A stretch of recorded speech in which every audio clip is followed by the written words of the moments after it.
బిస్మిల్లాహిర్రహమానిర్రహీం. సృష్టిలో ఉండే ఇస్లాం మతస్థులకు నా యొక్క హృదయపూర్వక నమస్కారాలు. నా సొంత అనుభవంతో రాసినటువంటి దర్పణం అనే పుస్తకంలో నుంచి ఇస్లాం మతం నుంచి రాసిన పుస్తకమును చదివి మీకు వినిపిస్తున్నాను. మీరందరూ శ్రద్ధగా విని ఇందులోని భావాలను అర్థం చేసుకోగలరని ప్రార్థిస్తున్నాను.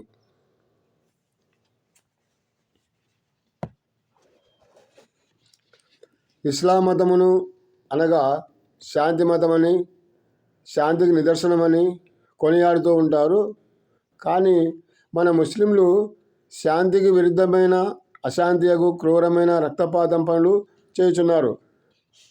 ఎలా అనగా వారు ప్రతి మూగజీవులని అనగా ఎద్దు, ఆవు, పొట్టేలు, మేక, కోడి, గొర్రె, ఒంటె, కుందేలు మొదలగు మూగజీవుల ప్రాణాలను జుబా అనే పేరుతో సూరా చదివి గొంతుపై కత్తి పెట్టి కోస్తున్నాం.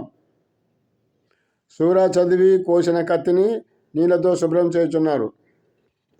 వారు సూరా అనగా మంత్రమును చదివి జంతువు తలను కోసి ప్రాణాలు తీసి జుబా అయినదని, జుబా అనగా హలాల్ అని, జుబా చేయకపోతే అది హరాం అని వారు చెప్పినట్లు ప్రజలు నమ్ముచున్నారు. కానీ నిజంగా హలాల్కి హరాంకి తేడా ఉంటే ఒక జంతువును సూరా చదివి జుబా చేసి దాని మాంసమును 10 మందికి పంచి తినిపించండి. మరి ఒక జంతువును జుబా చేయకుండా మెడ నరికి చంపి దాని మాంసమును 10 మందికి పంచి తినిపించండి. ఆ తర్వాత వారి వారి శరీరాలలో ఏదైనా మార్పులు జరుగుతావేమో గమనించండి. హలాల్ మాంసము తిన్నవారికి ఏమైనది, హరాం మాంసం తిన్నవారికి ఏమైనది గమనించి ఏ మార్పు జరగకపోతే హలాల్ హరాం రెండు ఒకటే అని అర్థం చేసుకోవలను. ఒక జంతువుని చంపడం పాపకార్యమని, కురత్వమని తెలియక వారు మాంసపు రుచుల కోసలోనై ఈ పని చేస్తున్నారు తప్ప ఖురాన్లో ఎక్కడే కానీ మాంసం తినవలెనని అల్లా ఆజ్ఞాపించలేదు. ప్రాణిని పుట్టించడం అల్లా వంతే, చంపడం అల్లా వంతే. కానీ మానవునికి ఆ అర్హత లేదు. ఎలా అనగా అల్లా సృష్టించిన దాన్ని చంపగలమే కానీ దాన్ని తిరిగి బ్రతికించలేం. కావున ఆ 2 పనులు అల్లాకే దక్కినాయి. అల్లాకు అర్హత గల ప్రాణం తీయడం అన్న పని నీవే చేస్తే ఇక అల్లా ఎందుకు? అల్లా అసలు లేడనే అర్థం, నీవే అల్లావి అని అర్థం. నీ నోటి రుచులకు లోనై అల్లాపై నేరం మోపి అల్లానే తినమన్నాడని, అల్లానే మన కోసం పుట్టించాలని ప్రాణులను చంపి పాపకార్యం చేయుచున్నాడు తప్ప ఇది మంచి పని కాదు. మానవులు ఇస్లాం మతమును ఆచరించగా ఆ మత బోధనలను వినకుండా విరుద్ధమైనచో వారిని వెంటనే జిహాద్ అనే క్రూర కార్యంతో మానవులను కూడా చంపుచున్నాం. ఎక్కడ చూసినా బాంబు పేలుళ్ల 100ల మంది మరణాలు. ఎన్ని 100ల మంది 1000 మందిని వీరు బాంబులతో పేల్చి చంపినా వీరికి అల్లా ఏమీ ఇనాములు ఇవ్వలేదు. వీరు కూడా ఒకరోజు మరణించుచున్నారు. ఒకరిని చంపి వీరు ఇక్కడే శాశ్వతంగా ఉండేది లేదు. ఇది కాక ఇస్లామికుడు గడ్డం పెంచి టోపీ పెట్టి నమాజులు చేస్తూ మత్తు పానీయులకు, ధూమపానం, వ్యభిచారం, గుట్కాలకు, దొంగతనాలకు, మోసాలకు, చంపడాలకు అలవాటై ఇస్లాం మతం అనే ముఖమునకు మసిపూస్తున్నారు. అల్లా పేరును రూపురేఖలు లేకుండా చేస్తున్నారు.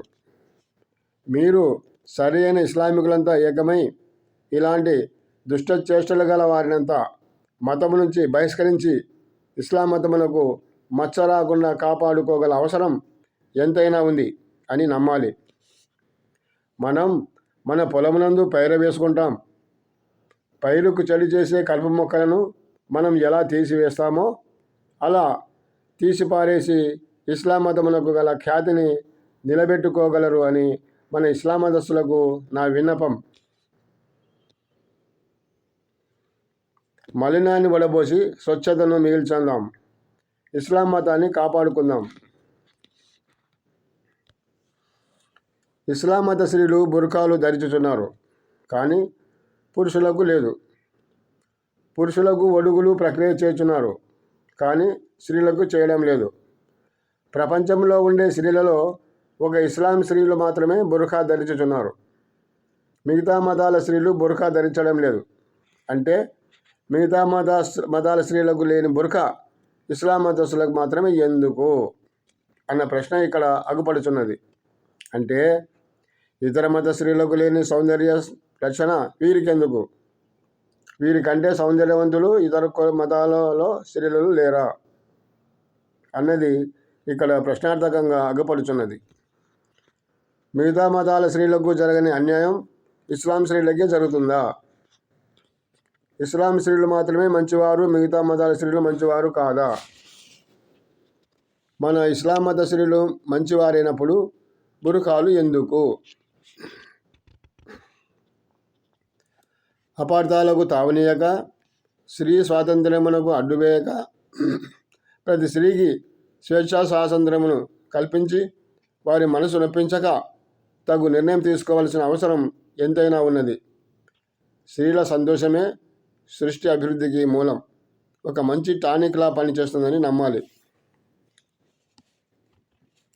సృష్టిలో పక్షి జాతిలో ఒక కాకి కడుపున పుట్టిన కాకి పిల్ల కాకిలాగే నల్లగా పుట్టి కాకి గల కంఠస్వరంతో కాకి గుణాలతోనే పుట్టుచున్నది. కాకి తల్లి గర్భం నుంచి ఎలా వచ్చిందో అదే రూపం, అదే గుణగణాలతోనే బ్రతికినంత వరకు బతికి ఏదో ఒకరోజు మరణిస్తుంది.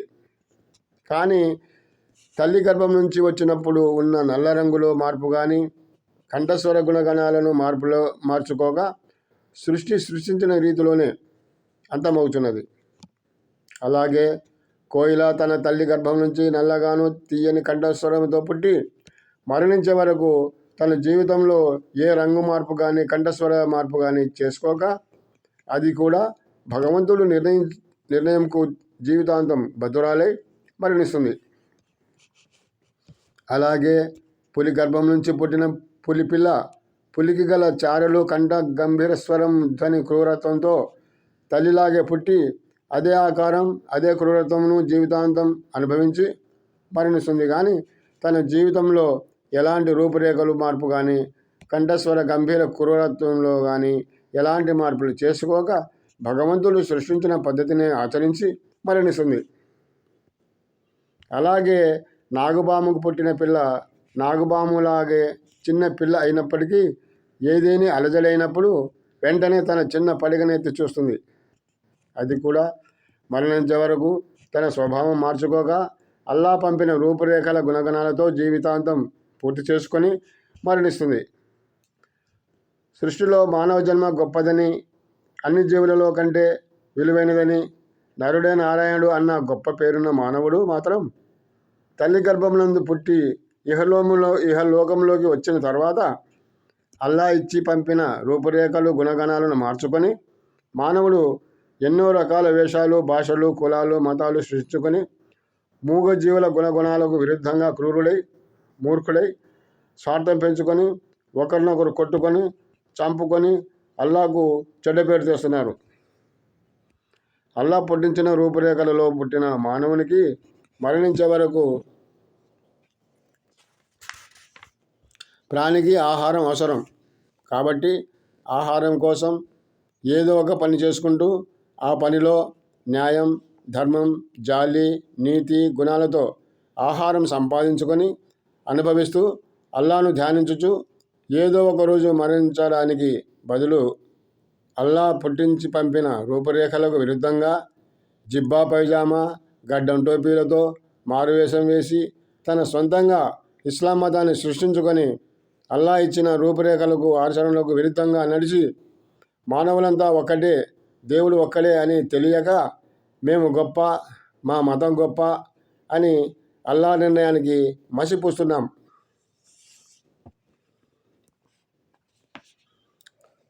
మన ఇస్లాం మతస్థులు అన్ని మతాల కంటే ఎక్కువ భక్తిగల మతం అనిపించుకోవడానికి రోజుకు 5 పూటల నమాజులు పెట్టుకున్నాం. కానీ మానవుని జీవనశైలికి 5 పూటల వలన నమాజు భక్తి ఎక్కువై మానవుని బ్రతుకు తెరువుకు పనులకు సమయం వృధా అయిపోతుంది. ఇస్లాం మతస్థులు చాలామంది ఎక్కువ శాతం వ్యాపారరీత్యా ఉద్యోగరీత్యా జీవితాలను పూర్తి చేసుకుంటున్నారు. అటువంటి వారికి 5 పూటల నమాజు సమంజసం అయినప్పటికీ రైతు రూపంలో గల కష్టజీవులకు 5 పూటల నమాజులు సమంజసంగా అగుపించవు. వ్యాపారస్తులు, ఉద్యోగస్తులు కష్టజీవులు కాదు కాబట్టి వారికి 5 పూటల నమాజులు సమంజసంగా ఉండొచ్చు. కానీ దైవ ప్రార్థన అంత ఎక్కువ అవసరం లేదు. ముఖ్యంగా ఆత్మశుద్ధితో మంచి ఆచరణతో జీవించగలిగితే చాలు. మన ఆత్మతృప్తి కోసం, భగవంతుని స్మరణ కోసం మానవుడు ఎన్నో రకాలుగా ప్రార్థనా మందిరములను ఏర్పరచుకున్నాడు. చర్చి, మసీదు, దేవాలయం అనే ఎన్నో రకాలుగా ఏర్పరచుకొని అందులో దైవ ప్రార్థనలు పూర్తి చేసుకొని బయటకు వస్తున్నాడు. కానీ ఆత్మ శుభ్రపడడం లేదు. మన నివాస గృహాలలో స్నానపు గదులు తయారు చేసుకొని అందులో స్నానం చేయడం వలన మన శరీరం నందలి మలినములు, చెమట, చెడు వాసనలు తొలగి మనిషి మంచిగా శుభ్రపడుతున్నాడు. స్నానపు గదిలో స్నానం చేస్తే శరీరం శుభ్రపడుతుంది. అలాగే మసీదు, దేవాలయం, చర్చిలలో ప్రార్థనలు చేసి బయటికి వచ్చినప్పుడు మన ఆత్మ శుభ్రం కావాలి. కానీ మనం ఆత్మను శుభ్రం చేసుకోలేక మళ్ళీ యథాస్థితిలో జీవనం చేసి పాపకార్యాలకు ఎక్కువగా ప్రాధాన్యత ఇస్తున్నాం.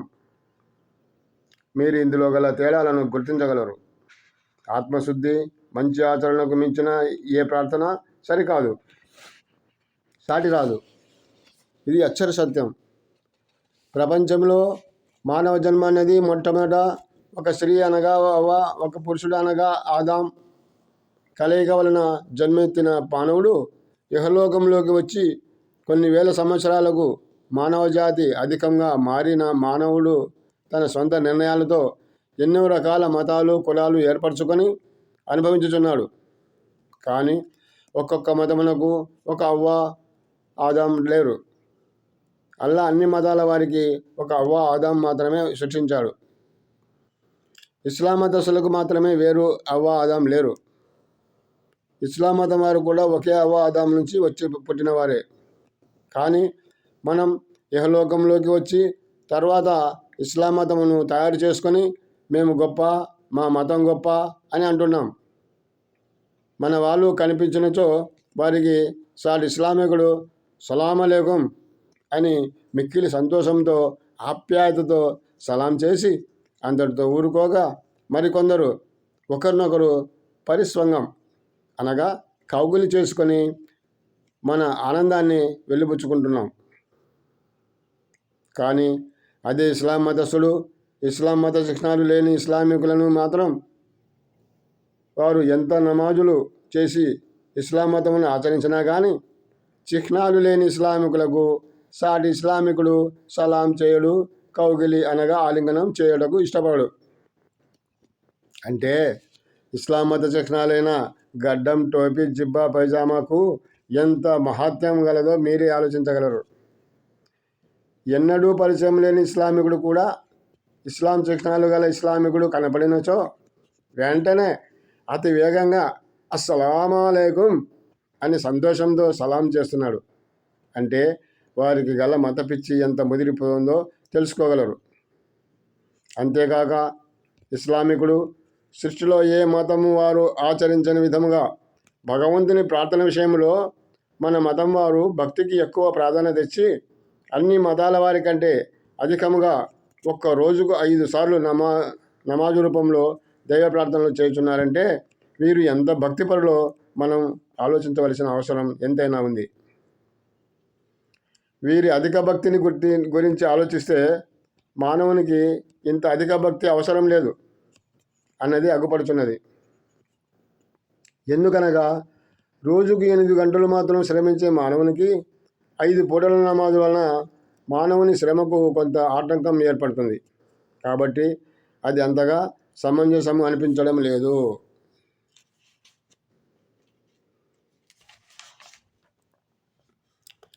మిగతా మతాల వారు రోజుకు ఉదయం, సాయంత్రం వేళల్లో ఏదో ఒక పూట దైవధ్యానమునకు ప్రాధాన్యత ఇస్తున్నారు.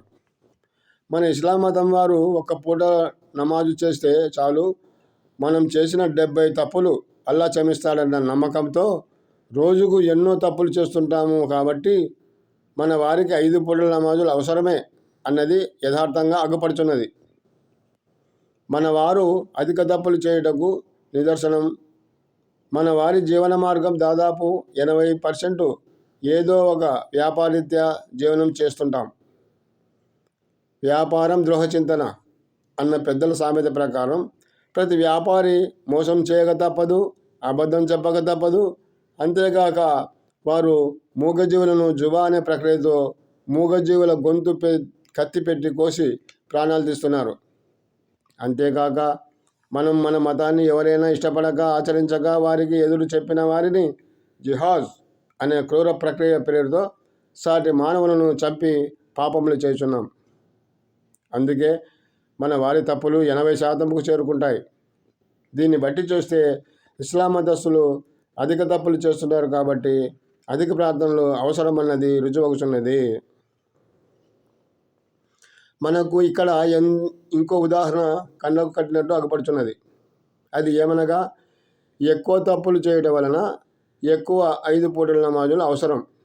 ఎలాగో అలానే ఎక్కువ రోగాలకు గురైన వ్యక్తి ఎక్కువసార్లు వైద్యశాలకు పోవలసిన అవసరం ఎంతైనా ఉంది. అధికంగా తిండి తిన్నవాడు జీర్ణించుకోలేక అధిక సమయం మల విసర్జనకు పోవలసి ఉంది. అంటే మిగుల పొంగిన పాలు పొయ్యి పాలు అన్నట్లు మానవునికి బీపీ షుగర్ ఎక్కువగా ఉన్నా కష్టమే, తక్కువగా ఉన్నా కష్టమే.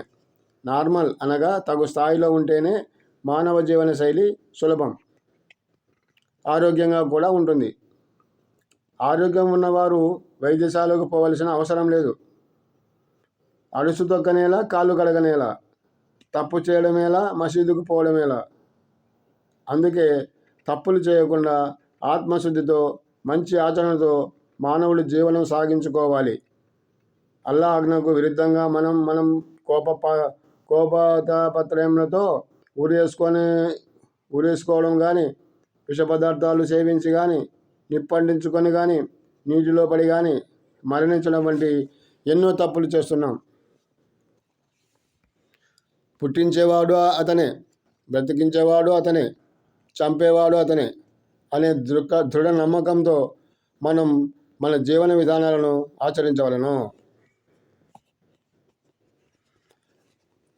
మన జీవితంలో మతాంధకారంతో ఎన్నో తప్పులు చేస్తూ నమాజులు చేసినంత మాత్రాన అల్లా క్షమించడు.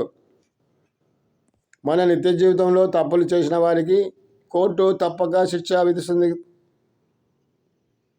తప్ప తప్పును ఒప్పుగా భావించేసి వదిలిపెట్టదు. కానీ దొంగ సాక్ష్యాలు చెబితే తప్ప. కావున మనం చేసే ప్రతి చిన్న తప్పుకు కూడా ఏదో ఒక శిక్ష అనుభవించక తప్పదు.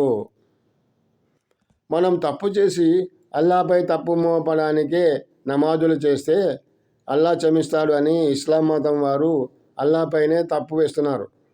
ఇది సమంజసం కాదు. మనం చేసిన తప్పుకు పరిహారం కావాలంటే ఒకే మార్గం ఉన్నది. పాశ్చాత్తాపమే పాప పరిహారం అన్నది మనకు తెలుసు. ఉదాహరణకు మనం ఒక వస్తువును కానీ, ₹1 బిళ్ళను కానీ కింద పడిపోయి పోగొట్టుకున్నామంటే పోగొట్టుకున్న చోటే వెతికితే దొరుకుతుంది. కానీ ఇక్కడ పోగొట్టుకొని ఇంకో చోట వెతికితే అది దొరకదు. కాబట్టి మనం ఎక్కడ పాపం చేశామో, ఎవరి మనసు నొప్పించి పాపం చేశామో వారి దగ్గరే క్షమాపణ కోరి వారి మనసు సంతోషపెట్టినచో పాపం పరిహారం కాగలదు. అంతేగాని నీవు నీ మూల మతాంధకారంతో ఎన్నో తప్పులు చేసి 70 తప్పులైన తర్వాత ఒక్క పూట నమాజ్ చేస్తే నీ తప్పులకు పరిహారం దొరకక అల్లా సన్నిధిలో నీవింకా రెండో తప్పు చేసిన వాడవై నీకు తెలియని విధంలో నీవు శిక్షకు అర్హులవుతావు. మనం ఏం పాపం చేసి ఉంటే మనకి నష్టం జరిగింది అన్నది తెలుసుకొని ఇంకోసారి అలాంటి పాపకార్యములు తప్పు చేయక జీవితం సరిదిద్దుకోవాలి. కానీ కేవలం నీ తప్పును నమాజులకు అంటగట్టడంలో నీ మూర్ఖత్వం అగుపడుతున్నది. హిందూ మతం వారు ఎన్నో చోట్ల నిత్యాన్నదానాలు చేస్తున్నారు. కానీ ఇస్లాం మతం వారు కానీ, క్రిస్టియన్ మతం వారు కానీ ఎక్కడైనా నిత్యాన్నదానాలు చేయడం లేదు. వారికి మత ప్రచారం తప్ప వేరే పని లేదు. ఇస్లాం మతస్థులైన హసన్ హుసేన్ గారు పూర్వం యుద్ధభూమిలో యుద్ధము చేయడానికి వెళ్ళే సమయంలో హసన్ హుసేన్ల వారికి వివాహం కాలేదు. వివాహం కాని వారు యుద్ధరంగంలో మరణించినచో వీర స్వర్గం పొందలేరు. కాబట్టి వారు వివాహం చేసుకునేందుకు ప్రయత్నించగా యుద్ధంలో చనిపోయే వారికి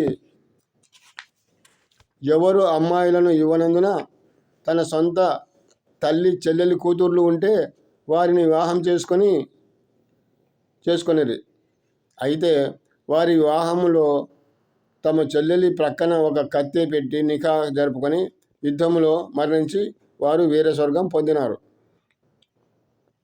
అది ఆసరాగా చేసుకొని ఇస్లాం మతం వారు ఇప్పుడు కూడా తన సొంత తల్లి చెల్లెలి కూతురు అనగా చిన్నమ్మ కూతురుని వివాహం ఆడుచున్నారు. కానీ చిన్నమ్మ కూతురు వరుసకు చెల్లి అయినప్పటికీ వారి తల్లిగారి రక్తం ఒకటే అయినా తండ్రి గారి రక్తం వేరు వేరు కదా.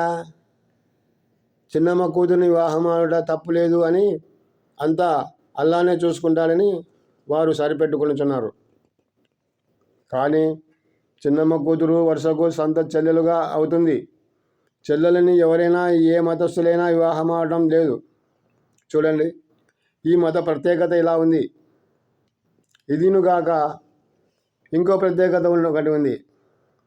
అది ఏమనగా ఇస్లాం మతస్థులు తన సొంత అన్న మరణించినచో అన్న భార్యను వదినను నికా చేసుకొని అనుభవించుచున్నారు.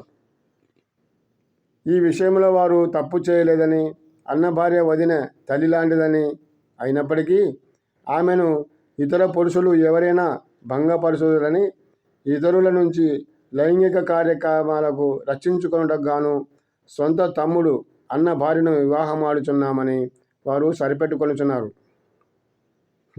ఇంతేకాక ఇస్లాం మతస్థులు భార్య ఉన్నా కానీ ఇతర స్త్రీలను చాలామందిని వివాహం ఆడుచున్నారు. ఈ విషయంలో కూడా వారు స్త్రీలకు పరపురుషుల నుంచి ఏదైనా అన్యాయం మానభంగం జరుగుననే ఉద్దేశంతో చేసుకొనుచున్నామని ఈ తప్పును కూడా సరిపెట్టుకొనుచున్నారు. సొంత భార్య బతికి ఉండగా ఆమె కండ్ల ఎదుటే వేరే స్త్రీలను చాలామందిని వివాహం చేసుకొని తన సొంత భార్య మనసుని ఎంతో బాధకు గురి చేస్తున్నారు. కానీ ఇదే ప్రక్రియ స్త్రీ భర్త బతికుండగా తన భర్త ఎదుటే ఆమె చాలామంది పురుషులను వివాహం ఆడి ఇతర పురుషులను భర్తలుగా అనుభవించుచున్నప్పుడు సొంత భర్త సహించగలడా? మన ఇస్లామికులు ఎందుకు ఈ ప్రక్రియకు పాల్పడుచున్నారో మీరే ఆలోచించగలరు. మన ఇస్లాం మతం వారు వారి లిపి కూడా అన్ని మతాల మాదిరిగా కాకుండా వీరు ప్రత్యేకంగా వ్రాస్తున్నారు. అన్ని మతాల వారు లిపిని ఎడమ నుంచి కుడివైపు వ్రాస్తున్నారు. కానీ ఇస్లాం మతస్థులు మాత్రం లిపిని కుడివైపు నుంచి ఎడమవైపుకు వ్రాస్తుంటారు. వీరిది ఒక ప్రత్యేక లిపిగా ఉండాలని అన్ని మతాల లిపి వ్యతిరేకంగా వ్రాస్తారు. అదినుగాక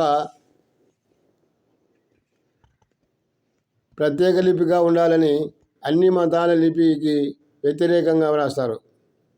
అదీనుగాక వారి లిపి లైన్లు గుండ్రంగా అందంగా వరుసగా కలిసి ఉండక విడివిడిగా చుక్కలు గీతలు బ్రాకెట్లు ఉన్నట్లు కనిపెట్టినారు. లిపిని కనిపెట్టినారు. ఆది నుంచి కూడా మన మతం వారు అందరికీ వ్యతిరేకంగా ఉంటున్నారు.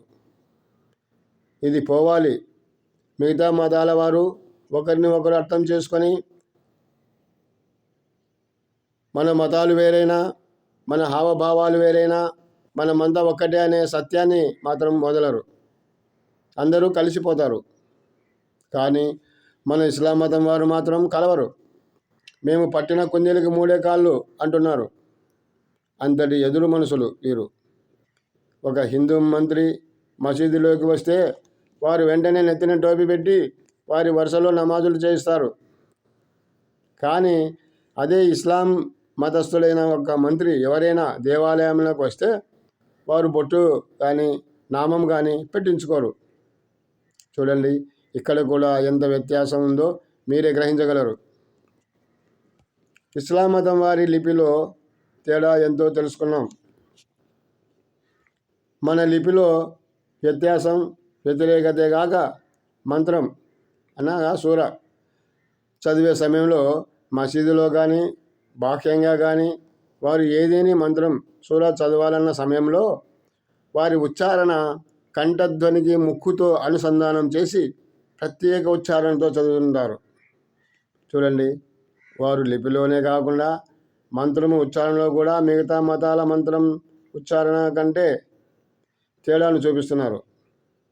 అంటే వారి ఆచరణలో కానీ, లిపి కంఠధ్వనిలో కానీ, వేషాధారణలో కానీ ప్రతిదీ వారిదొక ప్రత్యేకమైనదిగా ఆచరించి మాదే గొప్ప, మాదే రైటు, మాదే మంచిది అని తప్పును ఒప్పుగా చేసి సమర్థించుకుంటాం.